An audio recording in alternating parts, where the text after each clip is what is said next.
होली से पहले बड़ा झटका। अगर आप पेंशन धारक हैं तो हो जाए सावधान, आपका पेंशन होली तक बंद हो सकता है। जरूरी काम तुरंत करवा लें। पूरी जानकारी के लिए वीडियो को अंत तक देखें। और हाँ, वीडियो के आखिर में एक महत्वपूर्ण जानकारी दी गई है जिसे जानना आपके लिए बेहद ज़रूरी है, वरना आप बहुत पछताएंगे।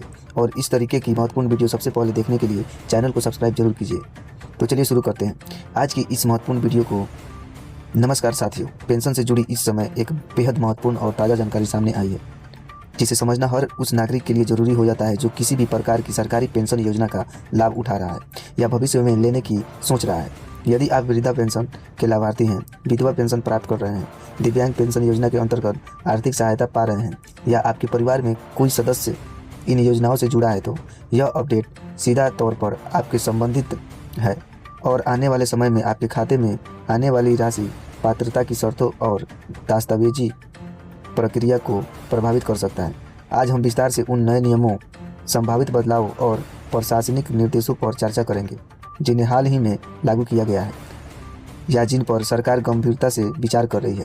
हम यह भी समझेंगे कि इन परिवर्तनों से किन लोगों को सीधा फायदा मिल सकता है, किन लाभार्थियों की अतिरिक्त दस्तावेज पूरी करने की जरूरत पड़ सकती है और किन परिस्थितियों में किसी की पेंशन अस्थायी रूप से रोकी भी जा सकती है। इसलिए यह जानकारी केवल सामान्य खबर नहीं बल्कि आपके आर्थिक भविष्य और मासिक सहायता से जुड़ा महत्वपूर्ण विषय है। आपसे अनुरोध है कि पूरी जानकारी ध्यान से सुनें और यदि आपके पास कोई बुजुर्ग, विधवा महिला या दिव्यांग व्यक्ति है जो पेंशन पर निर्भर है तो उन्हें भी यह जानकारी अवश्य साझा करें ताकि वे समय रहते आवश्यक कदम उठा सकें। आगे बढ़ने से पहले आप यह जरूर बताएं कि आप यह जानकारी किस राज्य या शहर से देख रहे हैं, क्योंकि कई बार राज्यों के स्तर पर भी नियमों में हल्के बदलाव देखने को मिलते हैं। और यदि आप पहली बार हमारे साथ जुड़े हैं तो भविष्य में ऐसी ही प्रामाणिक और ज़रूरी जानकारियाँ पाने के लिए जुड़े रहना ना भूलें। अब मुख्य विषय पर आते हैं। केंद्र सरकार ने सामाजिक सुरक्षा ढांचे को और अधिक मजबूत, पारदर्शी और प्रभावी बनाने के उद्देश्य से वृद्धावस्था, विधवा और दिव्यांग पेंशन योजना में संशोधन करने का फैसला लिया है ताकि वास्तविक और पात्र लाभार्थियों तक सहायता समय पर और बिना किसी बाधा के पहुंच सके। सरकार का स्पष्ट उद्देश्य यह है कि समाज के आर्थिक रूपों से कमजोर वर्ग को नियमित वित्तीय सहायता दी जाए, उनकी जीवन स्थितियों में सुधार लाए जाए और उन्हें दैनिक जरूरतों जैसे दवा, भोजन, कपड़े और अन्य आवश्यक खर्चों के लिए किसी पर निर्भर न रहना पड़े। बताया जा रहा है कि नई व्यवस्था के तहत पात्रता की जांच प्रक्रिया को और अधिक सख्त लेकिन पारदर्शी बनाया जा सकता है। डिजिटल सत्यापन को बढ़ावा दिया जाएगा और अपात्र लाभार्थियों की पहचान कर सूची को अपडेट किया जाएगा जिससे योजनाओं का लाभ वास्तव में ज़रूरतमंद लोगों तक पहुँचे। इसी बीच एक और बड़ा चर्चा सामने आ रहा है कि जो आने वाले होली के त्यौहार से जुड़ी हुई है। विभिन्न स्तर पर यह संभावना जताई जा रही है कि त्योहारों से पहले पेंशन राशि में बढ़ोतरी या अतिरिक्त किस्त जारी करने को लेकर सकारात्मक निर्णय लिया जा सकता है ताकि लाभार्थी को त्यौहार के समय अतिरिक्त आर्थिक राहत मिल सके और वे उत्सव के सम्मान और संतुलन के साथ मना सकें। हालांकि आधिकारिक घोषणा का इंतजार किया जा रहा है, लेकिन जिस तरह से सामाजिक सुरक्षा योजनाओं को प्राथमिकता दी जा रही है उससे उम्मीद की जा रही है कि आने वाले दिनों में लाभार्थियों के लिए कोई महत्वपूर्ण और राहत भरी खबर सामने आ सकती है। बजट सत्र समाप्त होने के बाद से लगातार ऐसे संकेत सामने आ रहे हैं कि सरकार सामाजिक सुरक्षा पेंशन योजनाओं के तहत दी जाने वाली मासिक सहायता राशि में बढ़ोतरी पर गंभीरता से विचार कर रही है। और यदि यह प्रस्ताव अंतिम रूप से लेता है तो संभावना है कि होली से पहले ही लाभार्थियों के खातों में बढ़ी हुई पेंशन की रकम जमा हो सकती है, जिससे त्योहारों के समय आर्थिक रूप से सहायता मिल सके। इतना ही नहीं, कुछ प्रशासनिक सूत्रों के अनुसार विशेष परिस्थितियों में 2 किस्तों का भुगतान भी संभव माना जा रहा है, यानी लाभार्थियों को एक ही अवधि में अतिरिक्त राशि मिल सकती है। फिलहाल सरकार के समक्ष 2 प्रमुख प्रस्ताव चर्चा में बताए जा रहे हैं। पहला प्रस्ताव यह है कि पिछले 2, 4 या 6 महीनों में यदि किसी भी कारणवश पेंशन की राशि लंबित या बकाया है, और यह देखना महत्वपूर्ण होगा कि इन दोनों विकल्प में से किसे प्राथमिकता दी जाती है, क्योंकि इसका सीधा प्रभाव लाखों लाभार्थियों पर पड़ेगा। वर्तमान समय में अलग अलग राज्यों में पेंशन की राशि राज्य सरकार द्वारा तय की जाती है, जिसके तहत बुजुर्गों को लगभग 1000 से लेकर 3000 तक मासिक सहायता दी जा रही है, जबकि कुछ राज्यों ने इसके अधिक राशि भी निर्धारित की है। उदाहरण के तौर पर हरियाणा में बुजुर्ग पेंशन की राशि लगभग 3250 प्रति माह तक दी जा रही है, जो कई अन्य राज्यों की तुलना में अधिक मानी जाती है। इसी प्रकार विधवा पेंशन योजना के अंतर्गत अधिकांश राज्यों में महिलाओं को लगभग 1500 से 3000 तक की आर्थिक सहायता प्रदान की जाती है, ताकि वे अपने दैनिक जीवन के खर्चों को संभाल सकें और किसी पर निर्भर न रहें। वहीं दिव्यांग श्रेणी के अंतर्गत विशेष रूप से गंभीर रूप से दिव्यांग लाभार्थियों को कुछ राज्यों में 3000 से लेकर 6000 तक की मासिक पेंशन दी जा रही है, जो उनकी विशेष जरूरतों और चिकित्सा संबंधित खर्चों को ध्यान में रखते हुए निर्धारित की जाती है। इन संभावित बढ़ोतरी प्रस्तावों के साथ साथ पात्रता नियमों में भी बड़ा बदलाव की चर्चा हो रही है, जिससे आय सीमा, दस्तावेज सत्यापन, आधार आधारित प्रमाणित और लाभार्थी सूची के पुनरीक्षण जैसी प्रक्रिया को और अधिक सख्त तय तथा प्रदर्शित बनाया जा सकता है, ताकि वास्तविक और ज़रूरतमंद लोगों को समय पर और उचित सहायता मिल सके तथा योजनाओं का लाभ सही हाथों तक पहुंचे। जहां तक उम्र से जुड़ी शर्तों का सवाल है तो वे पहले की तरह निर्धारित है और उनमें कोई बड़ा बदलाव नहीं किया गया है। लेकिन इस बार सबसे अहम परिवर्तन आय सीमा को लेकर सामने आया है, जिस पर सभी संभावित और वर्तमान लाभार्थियों को विशेष ध्यान देना चाहिए। नई व्यवस्था के अनुसार यदि किसी आवेदक की वार्षिक आय 1 लाख से अधिक पाई जाती है या उसके परिवार की कुल मासिक आय 8000 से ज़्यादा है, तो ऐसे व्यक्ति को पेंशन योजना के लिए अपात्र माना जा सकता है और उसकी पेंशन स्वीकृत नहीं की जाएगी। यह चल रही पेंशन पर रोक भी लग सकती है। हालांकि यह भी ध्यान रखना जरूरी है कि आय की अंतिम सीमा लगभग अलग अलग राज्यों में थोड़ी भिन्न हो सकती है, क्योंकि कई राज्यों में सरकार द्वारा संचालित होती है, लेकिन सामान्य रूप से 8000 मासिक आय की सीमा को एक महत्वपूर्ण मानक माना जा रहा है। यदि आपके परिवार में किसी भी स्रोत से, चाहे वह नौकरी, छोटे व्यवसाय, पेंशन, किराया या अन्य आय को कुल मिलाकर 8000 से अधिक की नियमित आय आ रही है, तो संबंधित विभाग जांच के दौरान आपको अपात्र घोषित कर सकता है। पिछले कुछ महीनों में बड़ी संख्याओं में ऐसे मामले सामने आए हैं जहां लाभार्थियों की पेंशन केवल आय सीमा पर होने के कारण रोक दी गई है। इसलिए इस नियम को हल्के में लेना भारी पड़ सकता है।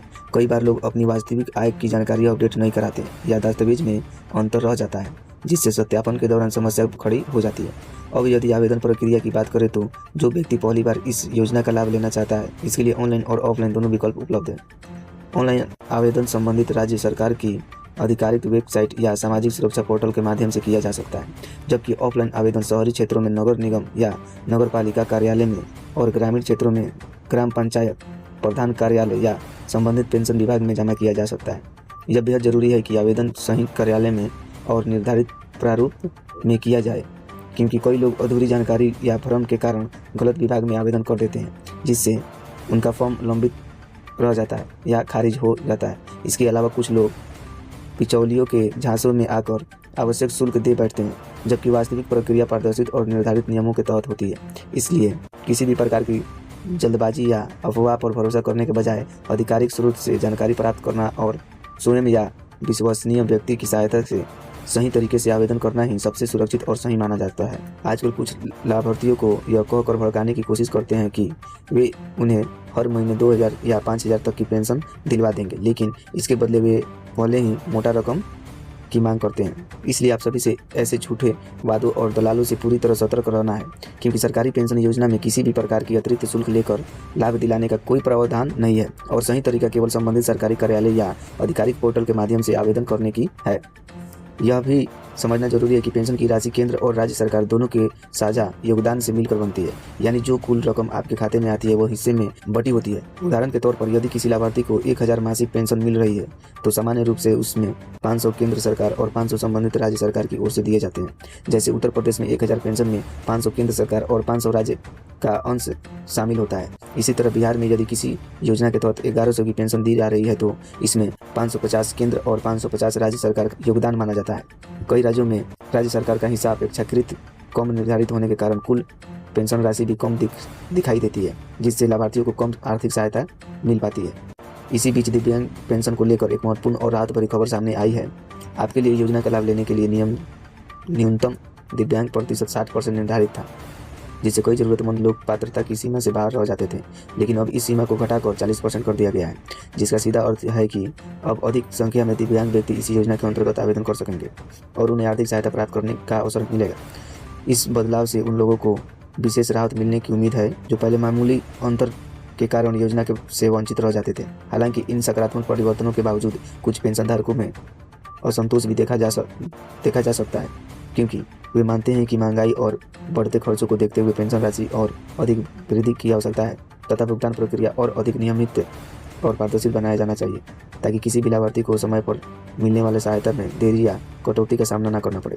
कई पेंशनधारकों की सबसे बड़ी चिंता यह है कि उनकी पेंशन 2 से 4 महीने तक लंबित रहती है और समय पर भुगतान नहीं पाता, जिससे दवा, राशन और रोजमर्रा के जरूरी खर्च पूरी तरह से दिक्कतमय होती है। इसलिए लोग खुलकर यह मांग उठा रहे हैं कि पहले पुरानी और नियमित पेंशन समय से मिलनी चाहिए, उसके बाद ही नए नियमों को सख्ती से लागू किया जाए। यहाँ एक महत्वपूर्ण बात यह है कि सरकार दिव्यांग पात्रता की न्यूनतम सीमा घटाकर अधिक लोगों को योजना के दायरे में लाने का निर्णय लिया है, जो पहली नज़र में राहत देने वाला कदम लगता है, क्योंकि अब पहले से ज़्यादा जरूरतमंद व्यक्ति आवेदन कर सकेंगे और आर्थिक सहायता प्राप्त कर पाएंगे।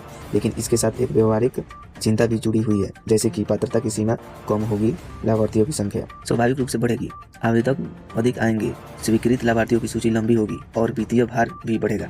ऐसे में जिन पुराने पेंशनर की पेंशन पहले से ही 2 से 4 महीने तक अटकी रहती है, उन्हें समय पर भुगतान मिलने की संभावना और कम हो सकती है, क्योंकि बजट और वितरण व्यवस्था पर अतिरिक्त प्रभाव पड़ेगा।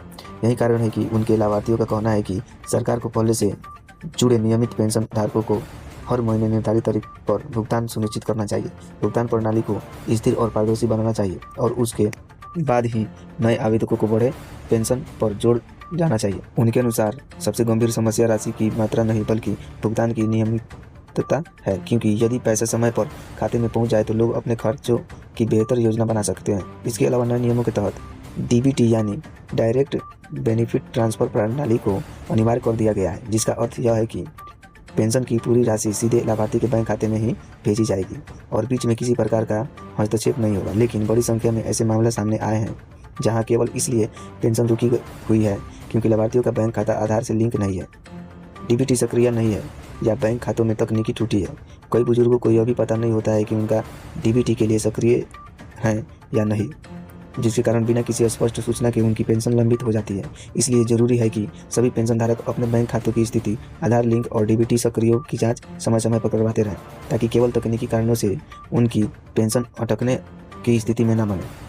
यदि आपकी पेंशन कई महीने से खातों में जमा नहीं हो रही है तो घबराने या केवल इंतजार करने के बजाय सबसे पहले आपको यह सुनिश्चित करना चाहिए कि आपका आधार नंबर आपके बैंक खाते से सही तरीके से लिंक यानी सीड हुआ है या नहीं, क्योंकि वर्तमान व्यवस्था में डीबीटी के माध्यम से भुगतान अनिवार्य होने के कारण जरा सी तकनीकी कमी भी राशि रुकने का कारण बन सकता है। इसलिए आपको ज़्यादा भागदौड़ करने की आवश्यकता नहीं है। बस अपना आधार कार्ड और बैंक पासबुक लेकर अपनी संबंधित बैंक शाखा के सीधे संपर्क करें और वहां अधिकारी से यह जांच कराने को कहें कि आपका खाता डीबीटी के लिए सक्रिय है या नहीं। सामान्य परिस्थितियों में 10 से 15 मिनट के भीतर आधार सीडिंग या डीबीटी एक्टिवेशन की प्रक्रिया पूरी हो जाती है और जैसे ही अगली पेंशन किस्त सरकार की ओर से जारी की जाएगी, राशि सीधे आपके बैंक खाते में आना शुरू हो जाएगी।